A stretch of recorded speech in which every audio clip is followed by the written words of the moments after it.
नमस्कार दोस्तों, आज हम हाथ में लेके आ गए हैं कि इंजेक्शन। और आपको बोला जाता है कि जी एक इंजेक्शन से, एक टिक्के से जो पाइल्स हैं, बवासीर है, वो जड़ से ख़त्म। देखिए अब इनकी जड़ें कौन सी होती हैं। जड़ें तो होती है ऊपर से, जो आपका जो मल द्वार है उसमें ऊपर रेक्टम होता है, नीचे एनल कैनाल होती है, और वहाँ पर एक डिमार्केशन होता है जिसको पेक्टिनेट लाइन बोलते हैं। इसके ऊपर से अगर पाइल्स बन के आ रही हैं तो उनको इंटरनल पाइल्स बोला जाता है, देसी भाषा में बोला जाता है इनको खूनी बवासीर, बादी वाली बवासीर। और जो बाहर जो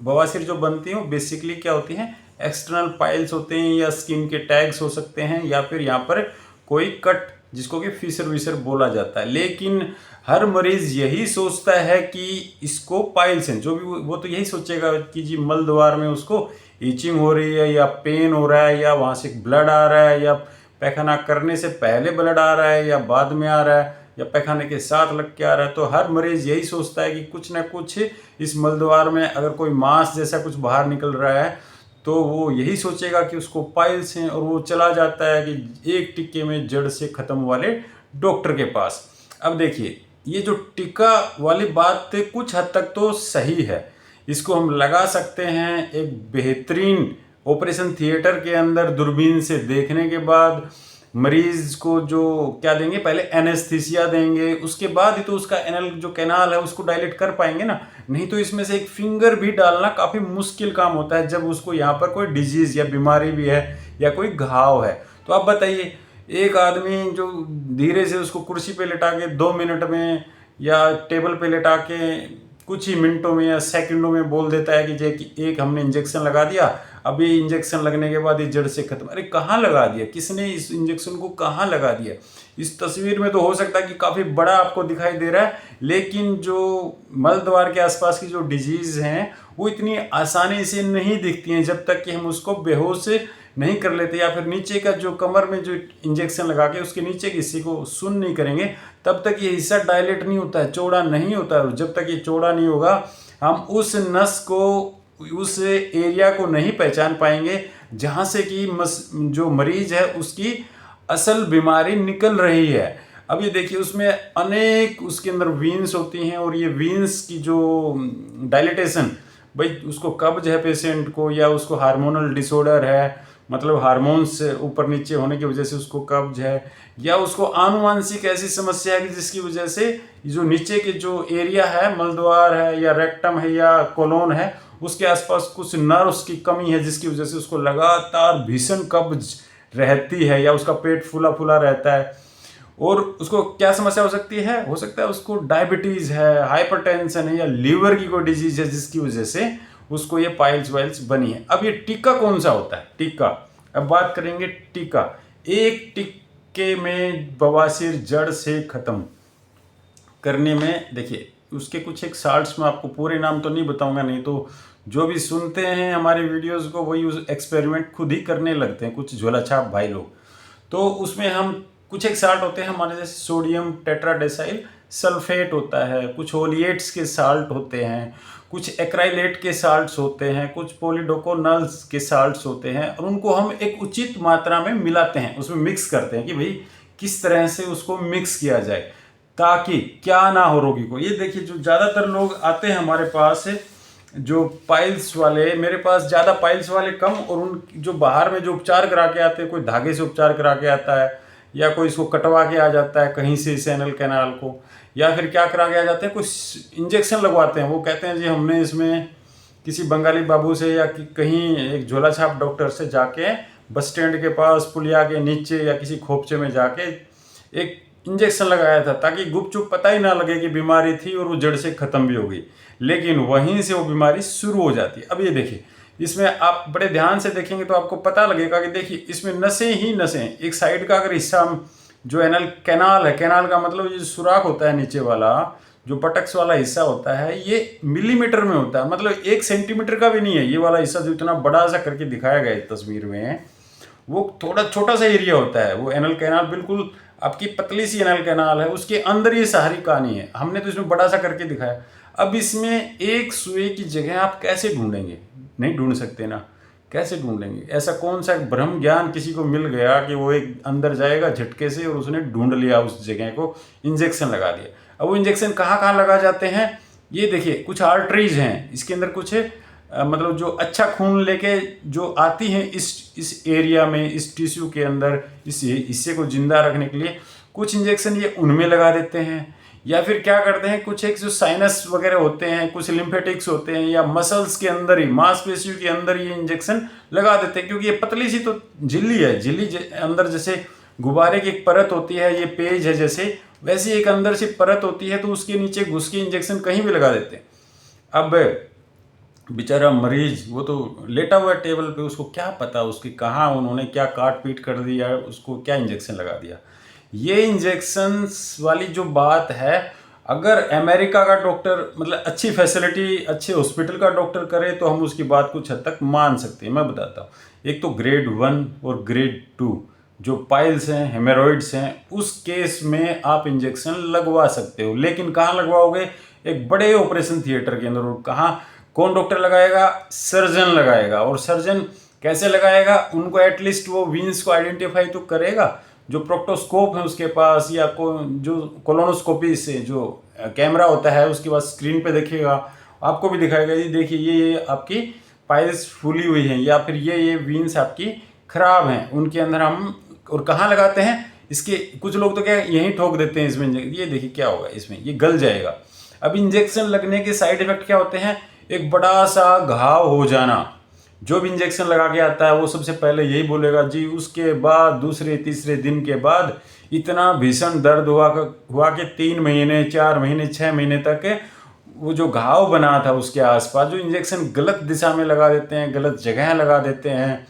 या वो इंजेक्शन लगाना ही नहीं था, और मेडिसिन उसमें ऐसी यूज़ कर लेते हैं। अगर आप मेडिकल कॉलेज के डॉक्टर के पास जाओगे और उससे पूछोगे कि कौन सा इंजेक्शन ऐसा है जो आप स्क्लेरोथेरेपी के लिए यूज़ करते हैं, चाहे वो पाइल्स है या कोई ऐसी, हम वेरिकोसिटी में यूज़ कर लेते हैं कभी कभी इंजेक्शन, लेकिन उसका एक प्रोसेस होता है। जो इंजेक्शन होता है उसको मशीन में डाल के उसका फॉर्म बनाया जाता है, डायरेक्ट कंसनट्रेटेड। और ये क्या करते हैं, जो झोला छाप भाई लोग क्या करते हैं, वो सीधा फिनोल का इंजेक्शन ठोक देते हैं, या फिर उसमें कुछ तेल वेल मिला के पता नहीं क्या क्या मिर्च मसाला उसके अंदर लगा देते हैं। और वो उसके बाद क्या हो जाता है, रोगी बोलता है जी एक बड़ी सी गांठ जैसा फील होता है। वो पोटी करते हैं, पैखाना करते हैं, मल करते हैं, तो उनको साइड में कुछ ऐसा लगता है जैसे कुछ जो मल है वो आते हुए कहीं अटक जाता है। क्या हो गया, उसकी मांसपेशियों की जो मूवमेंट है वहाँ पर क्या बड़ा सा हिमेटोमा है, या फाइब्रोसिस, या फिर एक तरह से जो उसके इंजेक्शन से ने जो घाव बनाया था उसकी वजह से आसपास की मांसपेशियां एक जगह से गुच्छा सा बना लेते हैं। गुच्छा बनाने के बाद वो गांठ सी बन जाती है, एक रसोली टाइप का बन जाता है, और वहाँ की जो एक्टिविटी नॉर्मल नहीं रह पाती। अब उसमें से मल आएगा तो वो वहाँ पर उनको अटकता हुआ ऐसा महसूस होता है, या कभी कभी घाव हो जाता है, उसमें ब्लीडिंग होती रहती है, या फिर उनको कभी कभी लगता है जैसे कीड़े काट रहे हैं। कुछ लोगों को, कुछ पेशेंट्स को तो मैंने ऐसा देखा, उन्होंने फिनोल के या फिर पता नहीं क्या क्या उसमें, यहाँ तक कि कुछ पेट्रोल भी मिला देते हैं उस इंजेक्शन के अंदर,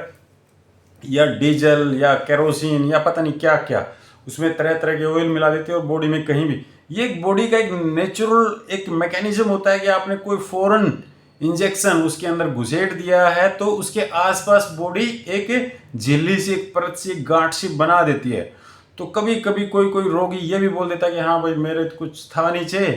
अब बात वही हो गई, उसकी छोटी सी उंगली में दर्द था, आपने उसका हाथ ही तोड़ दिया तो छोटी उंगली का दर्द वो भूल जाता है। तो यही कहानी इंजेक्शन वाले डॉक्टरों की है कि वो लगा तो देते हैं, उसके बाद रोगी अपनी पहली वाली समस्या भूल जाता है, या फिर उसको छोटी मोटी कोई ग्रेड 1 ग्रेड 2 या ग्रेड 3 कुछ पाइल्स वाइल्स थी तो उसकी समस्या वो भूल जाएगा। अब उसको भीषण दर्द होगा, उसका जो दिमाग है, उसकी जो स्टिमुलेशन है उसके नर्व्स की, उसके एनल कैनाल या रेक्टम वाले एरिया की, वो यही बताएंगे कि जी वो जो पहले वाली समस्या अब नहीं रही, उनको उससे बड़ी समस्या कुछ हो गई है। तो उनको स्टिमुलस यही मिलेगा कि जो था वो था, लेकिन अब कोई नई कहानी छिड़ चुकी है, लेकिन वो पहले वाले उसमें समस्या उसको नहीं मालूम होता कि वो कितनी है। हाँ, ये घाव लेके आते हैं। और कभी कभी ये जो इंजेक्शन होता है वो क्या करते हैं, जैसे ये नसों में चला जाता है, ये जो आर्टरी में जिसको बोला जाता है, और आर्टरी में अगर ये घुसेड़ दिया जाता है इंजेक्शन तो वो क्या हो, एक थ्रोम्बस बन जाता है। वो दवाई का ही एक थ्रोम्बस बन गया, एक दवाई का एक छोटा सा गुब्बारा सा बन गया, और वो उसके ब्लड सर्कुलेशन में घूमता रहता है। जैसे वीन्स के अंदर डायरेक्ट किसी साइनस के अंदर लगा दिया तो वो कहीं ना कहीं उसके अंदर थक्का वो घूमेगा आर्टरी के अंदर या वीन्स के अंदर, और वो कहाँ चला जाता है उसके बाद हार्ट के अंदर, और हार्ट के अंदर जाएगा तो वो कहीं ना कहीं, हार्ट तो देखिए खून को एक पंप की तरह काम करेगा, उसको घुमा देगा, या तो वो जो थक्का था गुर्दे में कहीं जाके नुकसान पहुंचाएगा, या हार्ट को खुद को ही नुकसान पहुंचा देगा, मरीज को हार्ट अटैक भी आ सकता है, या फिर उसके फेफड़े में जाएगा तो कोई ना कोई उसको फेफड़े का इन्फेक्शन या फेफड़े के अंदर गांठ बना देगा, और उसके ब्रेन में जाएगा तो उसको क्या करेगा, ब्रेन स्ट्रोक, जिसको लकवा, छोटा मोटा लकवा हो सकता है, या बड़ा उसको जानलेवा तकलीफ भी उसको हो सकती है। तो दोस्तों, अगर सच में ही आपको स्क्लेरोथेरेपी मतलब जिसको टिक्के से जड़ से ख़त्म कराना है, तो पहली बात तो ये है कि ये ग्रेड 1 और ग्रेड 2 पाइल्स के अंदर ही लगता है, और ग्रेड 2 ग्रेड 1 पाइल्स वाला रोगी कभी डॉक्टर तक आता ही नहीं, क्योंकि ये शुरुआत वाले पाइल्स को ही ट्रीट करने के लिए टीका बनाया जाता है। और इसका जो डॉक्टर कौन होगा, आपका एक्सपर्ट होगा, कोई ना कोई सर्जन होगा जो उसको अच्छे से देखेगा, स्कोप डाल के देखेगा या कैमरा डाल के उसको बड़े स्क्रीन के ऊपर देखेगा कि भाई वीन्स कौन सी है जिसमें मैं लगा दूं, और उसको अच्छे से एनेस्थीसिया देगा। उस एनेस्थीसिया देगा तो उस रोगी को उसको कम से कम 2 दिन तक हॉस्पिटल में भर्ती रखना होगा। अगर आपको कोई ये कह रहा है कि आप जाते ही 5 मिनट में टेबल पे सीधे लेट जाओ, टांगे फैलाओ और सीधा इंजेक्शन लगाया कहीं ना कहीं उसके मल द्वार में, और कहेगा ये रखो पैसे और जाओ आप जड़ से ख़त्म। दोस्तों, जड़ से ख़त्म कैसे होगा? जड़ तो पता ही नहीं था, न आपको पता था, न आप जहाँ गए हो वो जो 5 मिनट वाले डॉक्टर के पास, तो न उसको पता था। तो दोस्तों, पाइल्स का इलाज सबसे बेहतरीन क्या हो सकता है आज के टाइम में?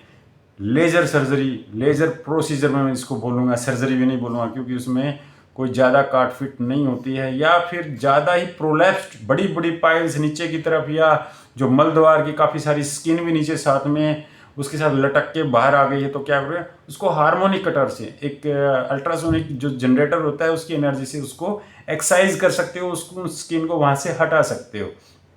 या फिर मैंने बताया कि लेज़र ट्रीटमेंट है, लेज़र से आपको ज़्यादा उसमें काट छाट नहीं करनी होती और उससे उसका उपचार हो जाता है। तो कृपया करके वो जो टिक्के वाले जो कार्यक्रम में आप ना पड़ें, यही मेरी आप लोगों से विनती है। और आपको बवासीर वाले टिक्के से रिलेटेड कोई भी क्वेश्चन है, मन में है या नहीं है, या आपके अड़ोसी पड़ोसी रिश्तेदार ने अगर लगाया है, तो आप कमेंट बॉक्स में जाके आप मेरे से डायरेक्ट क्वेश्चन पूछ सकते हैं कि ये टीका लगाना उचित है, नहीं है, कहाँ लगवाएं, कैसे लगवाएं। आप हमारे आसपास के क्षेत्र में तो आप आके दिखा सकते हैं, अगर दूर कहीं अलग एरिया में है, अलग कंट्री में है, तो आप डायरेक्ट उस मेरे को आप इसके कमेंट बॉक्स में जाके आप क्वेश्चन पूछ सकते हैं।